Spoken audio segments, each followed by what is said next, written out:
Bab 117. Lakuin sesuatu atuh Kang. Jangan diam aja. Lah, kemarin kan kita ke rumahnya Om Sawalmi. Akang minta tolong buat bantu kasusnya si Fahri. Tapi, Om Sawalnya minta uang 30 juta. Tak eta maksud Mami.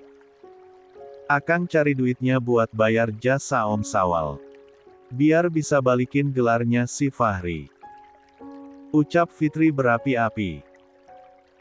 Ia langsung bangun dari duduknya karena geram pada Wandi yang menurutnya tak melakukan apapun demi putranya. Kalau ada. Akang udah kasih Mami, kapan sih Akang perhitungan sama Fahri? Kini Wandi mulai menaikkan nada bicaranya juga. Sekarang Akang gak punya apa-apa selain rumah sama warung. Ini juga Akang lagi putar otak kemana. Pinjam uang, ini semua gara-gara Akang. Nah, kunaon jadi gara-gara Akang. Coba Akang gak jual itu kebon buat pestanya si Riani. Pasti Mas punya duit Akang sekarang, Mami kenapa ngungkit terus hal itu? Karena Akang pilih kasih. Mentang-mentang Fahri bukan anak kandung Akang, Wandi melihat marah ke arah Fitri. Apa? Mau marah? Sok. Ayo marah. Tantang Fitri sambil berjalan menuju Wandi. Pria tampan itu hanya terdiam di tempatnya berdiri. Coba Akang kayak si Restu. Pinter saltik. Minta duit ganti sama mantu, Wandi mengerutkan keningnya. Naon maksud Mami? Akang gak tahu apa pura-pura gak tahu. Pamajikan si Restu, masuk rumah sakit gede. Lagi dirawat di sana. Coba dari mana duitnya? Kan dia ge abis tanahnya dijual sama kayak kita. Sekarang bisa biayain istrinya yang kena kista. Coba. Timana? Pasti minta ke Pak Andika. Sembur Fitri berapi-api. Sekilas berita dia dapat ketika membeli sayur kemarin yang menyebut kalau Restu pasti kebagian berkah dari pernikahan Riani. Pasalnya ia bisa membawa istrinya berobat ke rumah sakit besar. Kang, kita kenapa atuh gak minta bantuan aja sama Pak Andika? Wandi terdiam sebentar. Lalu duduk di salah satu sofa usang itu. Akang malumi. Dan bisa dibayangkan bagaimana kesalnya Fitri bukan. Ia menatap tajam suaminya yang nampak diam seribu bahasa itu. Wandi hanya orang kampung yang tak tahu hukum. Berurusan seperti ini saja bisa membuatnya pusing. Bukanlah tak sayang Fahri. Tapi ia tak bisa melangkah jika tak ada uang. Sedangkan uangnya habis dan ia tak mau memanfaatkan Riani serta suaminya. Dalam hati kecil Wandi, ia cukup tahu diri tak mengusik rumah tangga putrinya. Mau dikemanakan wajahnya. Baru kemarin menikah dan dia minta uang pada menantu. Di mana wibawanya? Ya udah kalau Akang malu. Mami mau minta bantuan aja sama besan kita, Wandi membulatkan matanya. Pak Bayu Rohichan. Iya. Siapa lagi? Jangan Mi. Malu. Halah. Demi Fahri Mami mah gak malu. Lagian apa Akang lupa? Kita ini udah ditawarin Kang. Ditawarin buat minta kerjaan apa aja di perusahaan mereka. Enggak. Akang gak setuju. Fitri teramat geram pada Wandi. Akang pasti cari cara buat bayar pengacara. Buat usut mengenai fitnah si Fahri. Fitri tersenyum sinis karenanya. Iya, usaha aja sendiri terus dan si Restu yang ketiban untung. Sedangkan kita buntung. Fitri pergi melangkah ke kamarnya sambil membanting pintu. Sangat keras hingga terdengar ke kamar Fahri di belakang. Sebenarnya pertengkaran Fitri dan Wandi juga terdengar oleh Fahri. Tapi lah bisa apa? Ia tak punya teman dekat dan tak punya koneksi yang bisa membantunya. La terduduk di meja belajarnya sambil melihat foto pernikahan Riani di ponselnya. Pesta pernikahan yang sangat mewah yang diberitakan di seluruh media. Riani tampak cantik bersanding dengan Andika. La usap layar itu dengan ujung ibu jari. Lalu tersenyum. Harus apa Neng? Apa harus kerja di pabrik dulu selagi nunggu punya uang untuk usut kasus ini? Atau gimana? Tanya Fahri pada foto Riani. Coba kamu di sini. Pasti gak kesulitan nanya. Kangen Neng. Lirihnya. Saat itulah pintu kamar terbuka. Terlihat Fitri yang sepertinya sehabis menangis dan wajahnya sembab. Mami. Besok kita ke Jakarta, Fahri, Jakarta. Ngapain Mi? Ke perusahaannya Pak Rohichan. Ya udah. Riani berguling ke arah kiri tempat tidur. Memisahkan diri dari pelukan Andika untuk kemudian turun dari ranjang. CK, kamu marah? Tanya Andika. Enggak. Kenapa marah? Nada bicaranya tetap sopan dan rendah tapi wajahnya itu loh. Jutek dan sedikit tersirat kekecewaan di wajahnya, membuat Andika merasa bersalah dibuatnya. Ya udah sini peluk lagi. Abang usapin lagi punggungnya, tanda merek dagang.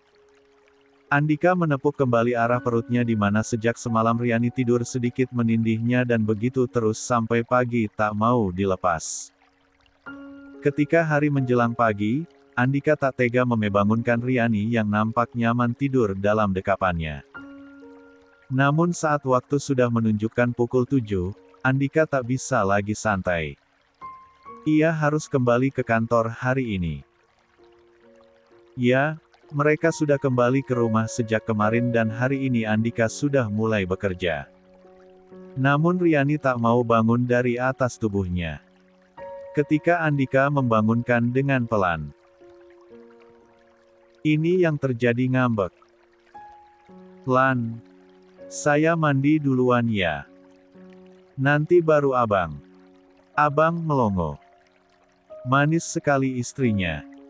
Coba katakan pada Riani, ia tidak cocok memerankan istri televisi ikan terbang yang sok terzalimi seperti itu.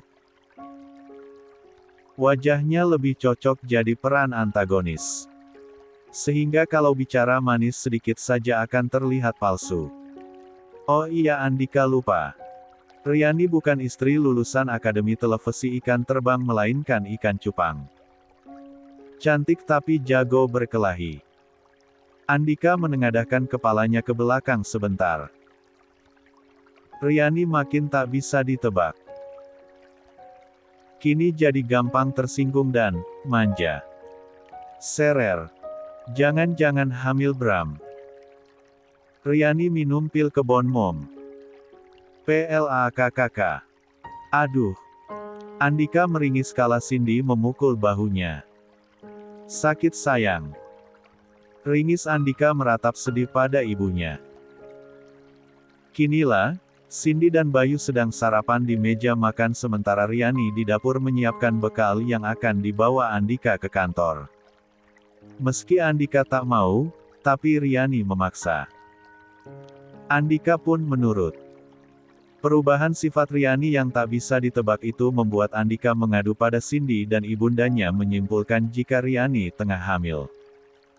Riani masih muda banget. Kenapa kamu tega nyuruh dia minum pil kebon?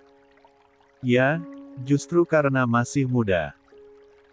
Aku gak mau nantinya Riani jadi ibu dulu. Dia juga gak mau kayaknya. Belum siap.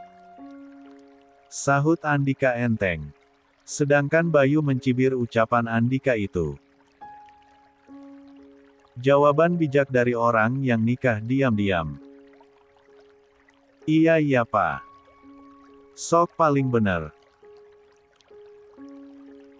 Ucap Cindy menimpali ucapan suaminya. Andika berdecak karenanya. Angelina Jolie, kamu jahat sama aku. Tanya aja sama Riani kalau gak percaya, ucap Andika. Emang iya Lan? Andika terkejut ketika Cindy bertanya pada Riani. Rupanya istrinya baru datang dari arah dapur dan menaruh tempat bekal makanan itu di meja dekat Andika. Ia tersenyum pada Cindy. Kenapa Ma? Maaf Riani kurang dengar tadi, beneran kamu minum pil kebon? Tanya Cindy sambil makan sarapan ya. Yang berupa lontong sayur pagi ini. Dengan kuah sayur pakis dan pucuk ubi. Riani mengangguk. Iya Ma. Tersirat sedikit kekecewaan di wajah Cindy. Ja pikir ia akan mendapat cucu lagi setelah Andika mengatakan ciri-ciriannya pada Riani tadi. Tapi ia tetap menerima. Walau bagaimanapun ini hak putra dan menantunya. Mungkin usia Riani yang masih muda lah yang membuatnya tak ingin punya anak terlebih dahulu. Masih ada Lan. Nanti abang beliin dari apotek pulang kerja. Riani duduk di samping Andika ketika pria itu menarik kursi di sampingnya agar Riani ikut sarapan. Masih banyak bang. Orang cuma baru diminum satu. Nanti kalau habis aku baru minta. Pandangan Andika, Cindy dan Bayu saling bertaut. 1. Tanya Andika yang diangguki Riani. Iya 1. Waktu di villa waktu itu, Andika mengingat jika di villa itu berarti pada hari pernikahan siri mereka. Andika melotot horor, kamu, gak minum rutin. Rutin. Maksudnya 1 bulan sekali kan? Nanti malam saya minum lagi. Udah 1 bulan, jelas Riani tanpa merasa bersalah sedikitpun. Sedangkan Andika tak percaya dengan apa yang didengarnya.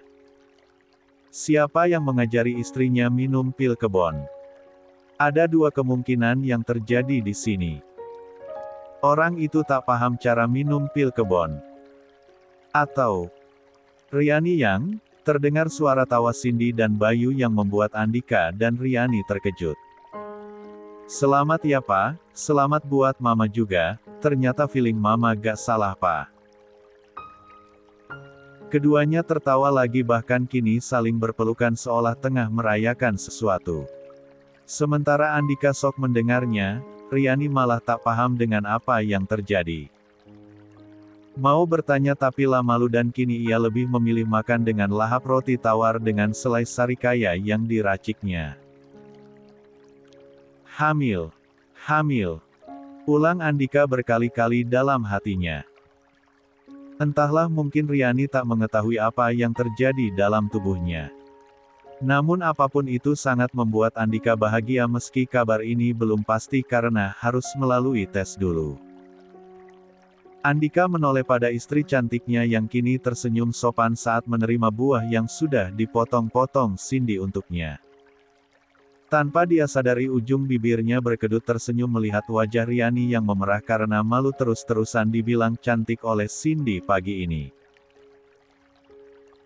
Hap. Hati-hati. Ucap Andika saat menangkap Aprilia yang hampir jatuh tergelincir di mana ia baru saja masuk ke dalam rumah. Flat shoes-nya yang slip membuatnya hilang keseimbangan saat setengah berlari tadi. Namun Andika yang baru akan keluar dari dalam rumah, berhasil menangkapnya hingga tak jatuh. Suasana canggung tercipta. Aprilia buru-buru melepaskan tangan Andika yang memegangi kedua bahunya. Selain tak nyaman juga karena ada Riani di samping Andika yang ia takut akan berpikir buruk. Makasih. Ucap Aprilia tanpa melihat ke arah Andika. Lalu tersenyum ke arah Riani. Sama Bang Boril. Enggak. Aku abis dari pasar. Beli kepala kakap buat Mama. Aprilia menjawab pertanyaan Andika namun tak berani memandangnya. Ia malah menuduhkan kantong belanjaan pada Riani yang ikut tersenyum karenanya. Aprilia menetralkan wajahnya kembali Jalu menyipitkan mata melihat wajah Riani. Cantik banget pengantin baru, mau tak mau meski melihat adegan Andika setengah memeluk Aprilia tadi, Riani lalu tersenyum. Kak Aprilia juga cantik. Azam gak ikut, Kak. Aprilia menggelengkan kepalanya. Lagi sama bapak sama ibu. Pengen ngemong katanya. Diajak jalan-jalan, jawab Aprilia ceria. Bapak sama ibu gak jualan hari ini, Vi. Kali ini Andika yang bertanya. Dilihat dari cara bicaranya, Riani memang bisa melihat kalau suaminya akrab dengan Aprilia bahkan keluarganya. Libur. Oh ya Lan, Mama ada. Tanya Aprilia langsung pada Riani tak mau berlama-lama bicara dengan Andika. Ia bisa melihat kalau Riani tak nyaman karenanya. Ada Kak. Ya udah, aku ke Mama dulu ya. Aprilia lalu berjalan cepat mencari mertuanya tersebut. Cindy sedang di kebun belakang melihat anggrek-anggreknya yang mulai berbunga. Bayu sudah berangkat duluan tadi. Riani tak pernah membenci orang. Namun entah mengapa ia tak suka melihat Andika yang menaruh perhatian pada Aprilia. Riani ingin menangis. La menyukai Aprilia. Wanita itu sangat cantik dengan netra abunya yang memikat dan luar biasa baik hati. Tapi Riani mendadak tak nyaman jika ingat Andika seringkali menyebut nama itu di awal pernikahan mereka dulu. Apa hubungan mereka di masa lalu? Padahal Aprilia terlihat bahagia dengan suami dan anaknya. Riani menggelengkan kepala. Membuang jauh pikiran bodohnya tersebut. Pembangunannya sekitar bulan depan dan kontraktor yang saya pilih adalah yang juga bekerja sama dengan Mer Alexander untuk membuat resortnya. Diperkirakan proyek ini akan selesai selama 1 tahun. Ucap Abayu dalam presentasinya. Kali ini ia yang memimpin sendiri rapatnya karena berurusan langsung dengan resort pribadi yang akan mereka bangun. Mega proyek impian yang digadang akan menjadi salah satu yang terbesar di Indonesia. Bayu berencana membangunnya sebagai salah satu pengembangan sayap bisnisnya. Bayu menjelaskan. Alex mendengarkan sambil mencatat bersama dengan anggota-anggota yang lain sedangkan Andika sedang memikirkan seperti apa wajah anaknya nanti. Memangnya sudah pasti Riani hamil? Pastilah ya. Semua tanda-tandanya sama. Yang paling meyakinkan lagi adalah Riani tak meminum pil pencegah kehamilan selama ini. Jika benar itu terjadi maka ia tak sabar melihat seperti apa wajah Little Andika. Apakah bule bermata biru seperti ibunya atau berwajah tegas seperti dirinya? Bisa disampaikan Pak Andika. Seketika seluruh anggota rapat menoleh ke arah Andika Dilan Rohichan yang baru saja ditegur Bayu. Andika langsung tersadar dari lamunannya. Ya, iya Pak. Bayu yang berdiri di depan proyektor lalu menatap dalam wajah putra bungsunya yang terlihat melamun selagi La memberikan arahan tadi. Saya lihat Anda sangat berkonsentrasi dalam proyek ini. Ya, coba Anda presentasikan pendapat Anda barusan di ruang rapat ini.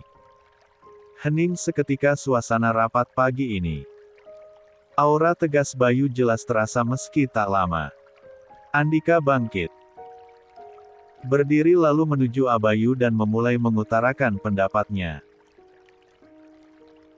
Apapun yang disampaikan oleh ayah saya tadi, saya sangat mendukung kebijakannya. Kalau boleh saya mengusulkan adanya marketplace di tengah kapal pesiar Rohichan. Marketplace? Tanya Boril yang duduk paling depan dari arah kursi rapat. Yes, marketplace. Andika berjalan menuju layar proyektor di mana di situ terlihat proyek rancangan kapal pesiar ROHICHANYACHT yang nantinya akan dibuat lebih besar dari milik Resort Alexander. Di sini, saya mengusulkan untuk dibangun marketplace di tengah antara restoran dan kolam renang. Sehingga pengunjung tidak perlu repot turun naik kapal hanya untuk sekedar membeli oleh-oleh. Kecuali jika memang ingin jalan-jalan. Bagaimana? Tanya Andika. Aura positifnya yang sepertinya sedang berbahagia itu seolah menular ke anggota yang lain sehingga menyetujui usulan Andika dan memberinya tepuk tangan. Termasuk Bayu, Boril dan Alex yang bangga padanya. Karena ternyata meski terlihat melamun namun pemikirannya berjalan. Sehingga ketika ditembak pertanyaan mendadak, ia tetap fokus pada pekerjaannya. Pantas saja Andika memiliki usaha yang berkembang sejak muda. Dia seorang pebisnis yang cerdas dan kompeten. Pak, ada tamu. Hilman, sekretaris Bayu datang membuka pintu ruang rapat kembali setelah sebelumnya keluar untuk mencari makan siang. Seluruh anggota sudah keluar beberapa menit yang lalu. Sedangkan Bayu, Boril, Andika dan Alex masih berada di sana. Tamu. Iya Pak. Mencari Bapak dan Pak Andika. Andika langsung melihat ke arah Hilman.